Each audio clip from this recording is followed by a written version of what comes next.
రాష్ట్ర ప్రభుత్వం ప్రతిష్టాత్మకంగా చేపట్టిన స్వచ్ఛదనం పచ్చదనం అందరి సామాజిక బాధ్యత అని తెలంగాణ రాష్ట్ర పరిశ్రమల మౌలిక సదుపాయాల సంస్థ చైర్మన్ నిర్మల జగ్గారెడ్డి అన్నారు.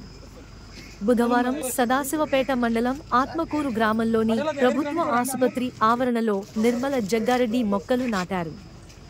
ఈ సందర్భంగా నిర్మల జగ్గారెడ్డి మాట్లాడుతూ గ్రామాలు పరిశుభ్రంగా పచ్చగా ఉంటేనే సీజనల్ వ్యాధులు మనకు దూరంగా ఉంటాయని, ప్రతి ఒక్కరూ పరిసరాలను శుభ్రంగా ఉంచుకోవడమే కాకుండా మొక్కలను కూడా పెంచాలని సూచించారు.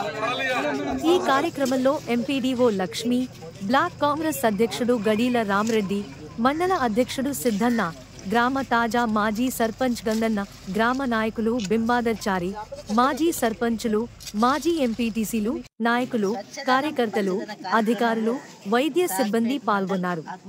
ఆత్మకూరు గ్రామంలో ఈరోజు పాల్గొనడం జరిగింది.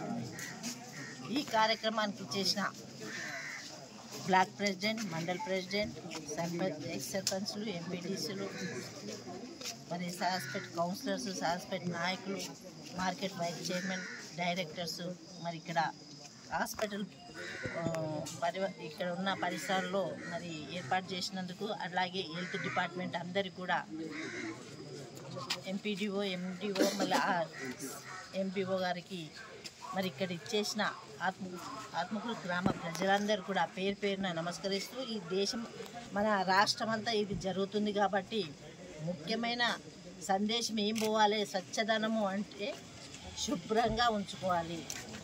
శుభ్రంగా ఉంచుకోవడం అంటే మన ఇల్లు వరకే కాకుండా పక్కన ఇల్లు కాదు, రోడ్డు కాదు, వాకిలు కాదు, అన్నీ కూడా నీట్గా పెట్టుకుంటే ఈ రోగాలని అరికట్టవచ్చు. వచ్చినాక బాధపడే కంటే రాకముందే మనం జాగ్రత్త పడితే బాగుంటుందని ఆ మెసేజ్ ప్రజలందరికీ పోవాలి. ప్రతి ఇంటికి కూడా, ప్రతి మనిషికి కూడా తెలిసే విధంగా ఇది కార్యక్రమం వెళ్ళాలి. అలాగే మరి మనకు ఆక్సిజన్ ఉంటేనే మనం బతకగలుగుతాం. దాంతోపాటు ప్రతి అవసరం కూడా చెట్టుతోనే ఉంటుంది. మనకు వర్షం పడాలన్నా చెట్లు ఉండాలి, కాలం మంచిగా ఉండాలన్నా చెట్లు ఉండాలి, మనం మంచిగా జీవించాలన్నా చెట్లు ఉండాలి. చెట్లకు మనకు చాలా సంబంధం ఉంది కాబట్టి చెట్లను ప్రతి ఒక్కరు కూడా పెంచే విధంగా మరి ప్లాన్ చేసుకోవాలని ఈ ప్రోగ్రాం ముఖ్య ఉద్దేశం. మన ముఖ్యమంత్రి గారు ఈ ప్రోగ్రాం పెట్టడం చాలా మంచిది. తెలంగాణ అంటేనే అందరూ మేల్పోయే విధంగా అభివృద్ధి అనేది ఎట్లా ఉన్నదనేది తెలంగాణ చూసి నేర్చుకోవాలనేది రావాలి. అట్లా మనమందరం కూడా పాల్గొని స్వచ్ఛందంగా చేసుకోవాలని తెలియజేసేసి